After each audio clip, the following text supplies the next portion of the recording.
നമസ്കാരം.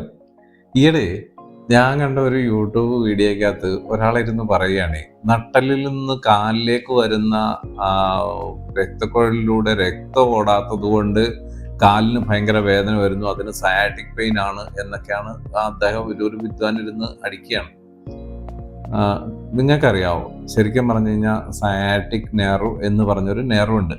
അത് നമ്മുടെ നട്ടെല്ലിൻ്റെ, അത് നടുവിലെ കശേരുക്കൾക്ക് ഇടയിൽ ആദ്യത്തെ 1, 2, 3, 4, 5 കശേരുക്കളിൽ നിന്ന് ഇറങ്ങി വരുന്ന ഞരമ്പുകൾ ഒരുമിച്ച് ചേർന്ന് ഉണ്ടാകുന്ന ഒരു നെർവാണ് സയാറ്റിക് നെർവ് എന്ന് പറയുന്നത്. ഈ നെർവിലൂടെ രക്തോട്ടമൊന്നും നടക്കുന്നില്ല കേട്ടോ. അതിലൂടെ സംവേദനം ചെയ്യപ്പെടുന്നത് നെർവ് ഇമ്പൾസുകളാണ്.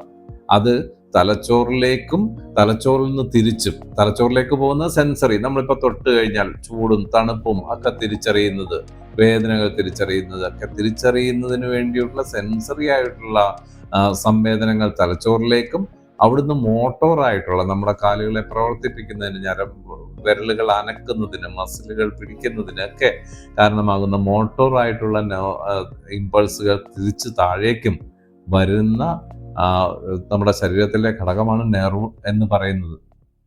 അത്തരം നെർവുകൾ ഒരുമിച്ച് ചേർന്ന്, ലംബാർ റീജിയനിലെ നെർവുകൾ ഒരുമിച്ച് ചേർന്ന് ഉണ്ടാകുന്നതിനാണ് നമ്മൾ സയാറ്റിക് നെർവ് എന്ന് പറയുന്നത്. അതിലൂടെ രക്തമൊന്നും ഓടുന്നില്ല കേട്ടോ.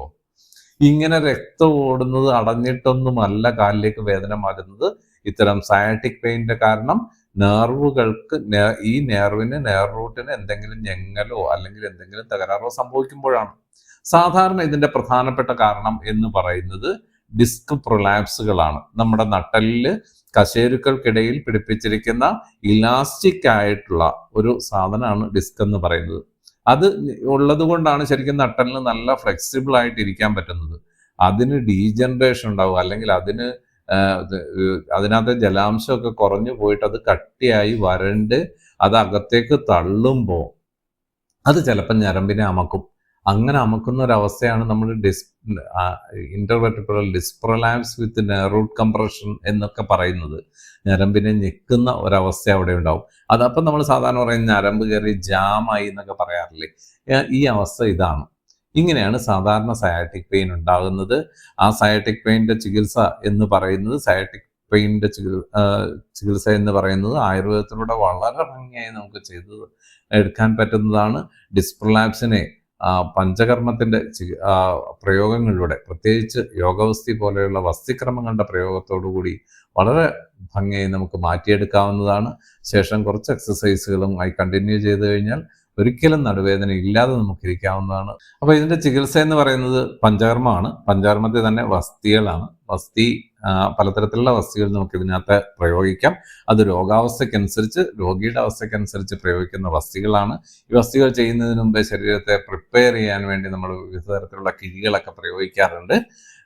ഇങ്ങനെ കിഴികളുടെ പ്രയോഗത്തിലൂടെ, വസ്തി ചെയ്യുന്നതിലൂടെ, അതുപോലെ തന്നെ അവിടുത്തെ നീർക്കെട്ടൊക്കെ മാറ്റുന്നതിനുള്ള പിച്ചു, അത് പുറംപട തുടങ്ങിയ പ്രയോഗങ്ങളിലൂടെയൊക്കെ നമുക്ക് ഈ നട്ടെല്ലിൻ്റെ പ്രധാനപ്പെട്ട രോഗങ്ങളിലൊന്നായ ഡിസ്ക് പ്രൊലാപ്സിനെയും റൂട്ട് കംപ്രഷൻ ഉണ്ടാക്കുന്ന അവസ്ഥയെയും നമുക്ക് മാറ്റിയെടുക്കാൻ സാധിക്കും.